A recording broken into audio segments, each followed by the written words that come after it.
Welcome to Generational Trek, a Star Trek The Next Generation podcast with your father and son hosts. I'm Taylor Anderson. And I'm Nicholas Anderson.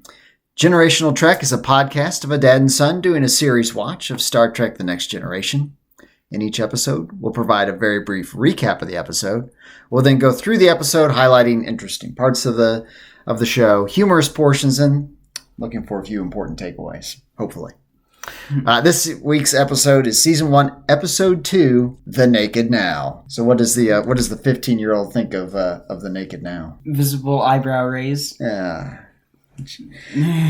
Yeah, this episode is not one of my favorites from Next Generation. It's actually, just so you know, where this episode is a very similar to an original series, Star Trek original series episode called The Naked Time.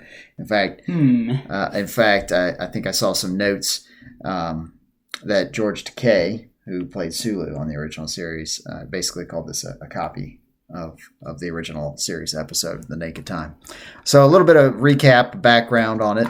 Of course, this is it is not, well, I don't think it's a very good episode, but it's a very memorable episode for the content of it. The crew, right. This is from Memory Alpha. The crew of the Enterprise is subjected to an exotic illness that drives them into unusual manic behavior akin to a type of alcoholic intoxication. So basically the Enterprise comes upon a research vessel that is at a collapsing star. So the star is about to collapse. So that adds some drama to the episode. The crew of that vessel is acting quite strange, intoxicated, and at one point there's an explosion that makes it sound as if the crew has died, which they have. They had opened up a hatch. I don't know why you would have a hatch on the bridge that would essentially open up to space, but it did. And they opened it up to space, and the bridge crew died. Some of the other crew members on that vessel are frozen. They used the same, if you remember from Encounter at Farpoint, the same special effect where it showed a frozen body. Yeah, the frozen body. So they did it again in this episode. They used it quite extensively. Then the crew catches the illness on the Enterprise, including young Wesley Crusher, which Captain Picard says, young Wesley Crusher. I don't think his first name is Young, but you would think so because he calls him young Wesley Crusher the whole time. A few times in this episode. He takes over the Enterprise. The star is collapsing. Everybody on the Enterprise is turning into intoxicated people, non-functioning people. And it gets a little wacky, and it's just for me it's an uncomfortable episode just because I just don't think it's very well done. But it's just a weird episode. Like overall, it's not much to really talk about because I mean the plot of it is just kind of getting rid of the illness before everyone gets infected. Right. Yeah, it's too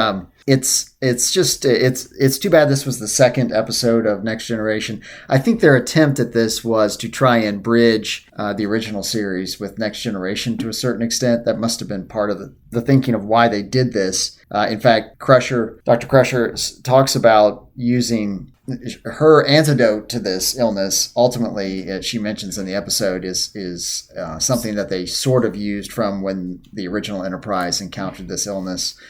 She has to make some changes to the formula in order for it to take this time around. And the star does collapse. Then we get a little bit of drama in there because there's this giant rotating piece of star mass that is headed towards the Enterprise, and through some technical magic from young Wesley Crusher, they basically throw the SS, I think it's Tilskovsky.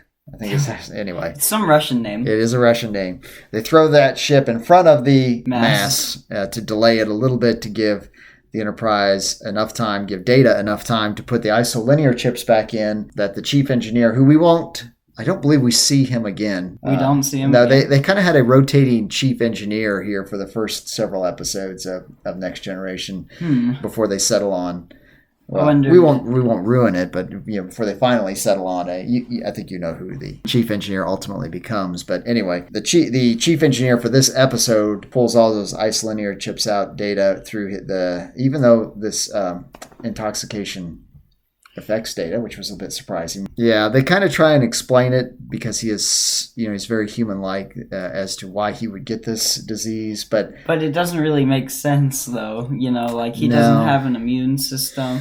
He doesn't really have. He's not a living organism. Like well, maybe he is. Though he's a. He has a brain. Right. But he's not like made of flesh and bone, which makes him unable to contract illness. Right. Right. Like yeah, he's sapient. I think the just gorillas, orangutans, and us are sapient, but almost all mammals are sentient. We're just by the top of sentient, so just another way to say kind of the top of sentientality, I guess, is sapience. Right. Well, that's interesting. Well, we're going to get into an episode where we get to talk about data in much greater detail, but. Just a few things I thought were kind of funny. Speaking of the chief engineer in here, I don't know. He is in a custodian outfit. I'm not sure why he's in the custodian outfit. He's the only one that's in this kind of baggy. I don't know if it's a Tyvek or what kind of outfit he's wearing. Like, he's the chief engineer. Yeah, he looks. It's kind of weird. That was kind of a weird outfit choice. One thing I saw and heard in here was when they were transporting between the two ships, they set the transporter to maximum decontamination because if you use the transporter, you can't. The transporter is able to filter out biological things like bacterial infections, I didn't know that. Viral infections. So if you get a sickness, just go through a teleporter and you'll be fine. Just go through the transporter and it'll get rid of it. Yeah, I thought it was interesting. I don't know why you wouldn't always be running transporters on maximum decontamination. I don't. Obviously, really if they have enough energy to warp space, they have enough energy, to decontaminate on transmission. Well, they do, but here's the thing. I think they need some like Nest cams or some Google Homes because they actually have voice recognition. Apparently, you can take over the Enterprise with a cassette recording of the captain because that's what Wesley uses to take over control of the Enterprise by just playing a recording of Captain Picard. That would lead me to a lot of concerns over security for the ship, and all Geordi has to do to disappear from the ship's ability to track him is take off his comm badge. He just takes his comm badge off and they don't know where he is anymore. Do they not have cameras on this thing? I mean, do they not have like some kind of tracking thing in your suit, Well, I mean, just even cameras. What if something like scanners inside the ship itself? What happens if like a monster on like an island, they think it's uninhabitable, so you're fine. Something rips off like, your badge, and now they have no idea what's going on with you. Whereas, like, if you had it integrated into your suit, at least you could do, like it could monitor your vital signs like an HEV suit, like in Half-Life, where it monitors your vital signs. Yeah, you would think that they would probably have in the future more advanced suits that would track your health functions and that sort of thing. So yeah, it would be interesting there. One thing we found out a little bit of backstory on Tasha Yar, despite the very uncomfortable encounter between her and Data, where we find out that Data is fully functional, which is a line that we hear a lot going forward. I think but you gotta put it in that context every time now. Yes, you do. That's what makes it so awkward. But we did find out some. It was very cringeworthy. I agree. We did find out some backstory on Tasha Yar, who's the chief security officer on the Enterprise. We found out that she came from a pretty awful place she had to hide from rape gangs and that sort of thing. And she was like 5 at the time. Yeah, I know, it's terrible. It's obviously a very, very terrible place. Hopefully, we'll get to find out more about that at some point in the future as to why such a terrible place existed in the 24th century. So does she say what planet she comes from? Well, she was on a colony, and I'll just give you a little hint. We're going to find out more about Tasha Yar's backstory in a later episode. We'll get to hear a little bit more about why she was subjected to that and how that came to be. But so that was interesting. We did get a little bit of information on the backstory of Tasha Yar. Mm-hmm. Another cringeworthy moment, especially, of course, this was filmed in the late 80s. Beverly Crusher, Dr. Crusher, comes on to Jean-Luc Picard, the captain, and she says to him, "I'm a woman who hasn't had the comfort of a man or husband," when she's trying to be attractive to Captain Picard. I think that's a little bit cringeworthy in today's world for a woman to need the comfort of a. You don't think about this, but I mean, like, I feel like that, but it just doesn't really make sense. I've never actually seen like a woman make a move instead of a guy make a move. It's more common, I think, to see a guy make the move, like, to be attractive. But I guess, since that is, nowadays, you've got to be a strong, independent woman. Well, I think I would disagree to a certain extent. I think it's probably equal on both sides in terms of who makes the first move in terms of a relationship and of establishing a relationship. If there's an attraction there, I think it's probably fairly equal. I think guys, in general, probably do come on stronger to women in certain situations. Probably in situations like this where you're intoxicated. I would think that. Yeah. Probably happens more often at bars and that sort of thing. But yeah, this episode in general it's just not one of my favorite episodes. It is, in fact, it's probably one of my least favorite episodes of Next Gen. So I'm glad we're over with it. Yeah, well, we're getting through this one, and we're going to move on to much better episodes after the fact. I just didn't really find a whole lot in here that was anything other than kind of some slapstick comedy and that sort of thing. We don't really get a whole lot out of this episode other than some silliness. So also, it's kind of like a modern cartoon show. It literally has like no logic compared to the last episode. Yeah. The Encounter at Farpoint is a pretty good one in terms of telling the story and some ethical dilemmas and that sort of thing. Whereas The Naked Now is just a really kind of odd episode. So I don't really have much more on this episode. So this one's going to be a little shorter than probably what most of them will be. Do you have anything else? First of all, why did Crusher go for Picard, and why did Tasha go for Data? Well, of course, we know there's some backstory, and we learned in Encounter at Farpoint between Dr. Crusher and Captain Picard, right?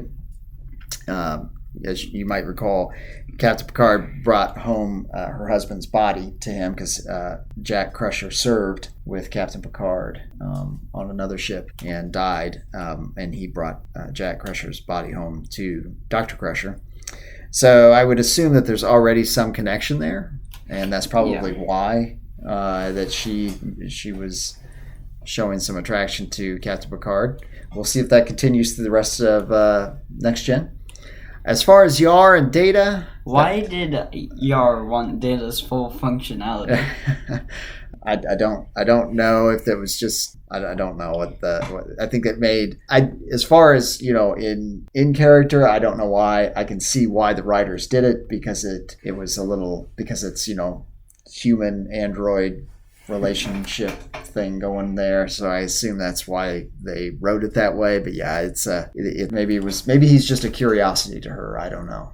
It was a little bit odd. I agree. And also, I also want to know where the virus came from in the first place, because a virus cannot, first of all, formulate from a star, because obviously there's no atmosphere to cultivate it or something like you need on Earth, and plus viruses can't survive in vacuums for like ever. I mean, I think they can only survive in a vacuum for like maybe a couple hours at most. Yeah, well, they didn't get it from the star because they were a science vessel that was out there just studying the star because it was collapsing. So that's that's why. But you're right. I'm not exactly sure how the crew on the other ship contracted the virus. I don't know that I don't recall them actually discussing how that happened, or how they got infected. But and I have not watched the Naked Time episode in a very long time, so I don't really know what it was, how the other ship got it. And maybe they got it at a star base. Somebody there was infected with it, and it was contracted through touch. I mean, you just had to touch somebody, and then they became. But what I wish they would infected. explain is, kind of where it came from, or at least kind of alluded to the Naked Time, Yeah. And hopefully that would have explained where it came from, because it doesn't really make sense that, they just went to a research vessel and everyone died and now they're infected. Yeah, I don't know. And also the fact that they were that close to a star, like, just hours before it collapsed. Yeah, that was pretty risky on their part to be that close. But other than that, I really don't have anything. All right. Well, if that's the case, I as I told you, I do have a surprise for you, and I'm gonna show you that surprise now. So if you'll watch the screen, I have a special message for you. Are you ready? Yes. All right. Hang on. Let me just make sure that my volume is up here. Let me turn the volume up. Here you go. A special message for you. You can watch that screen there. Are you ready? Here it goes. Hello, Nicholas. Jonathan Frakes. Dad Taylor tells me that you guys are about to launch a podcast called Generational Trek. I'm here to wish you all the best. Live long and prosper. Oh, dang. So there you go. Jonathan Frakes wishing you good luck on our generational trek. So with that does it for this episode of Generational Trek. Next up in the queue will be a season one, episode 3 of Next Gen. I guess we'll figure it out eventually. But the Code of Honor is the next episode. You think? Let's see. So Code of Honor is a much better episode. Well, yeah, that sounds good. All right. We'll see y'all again soon.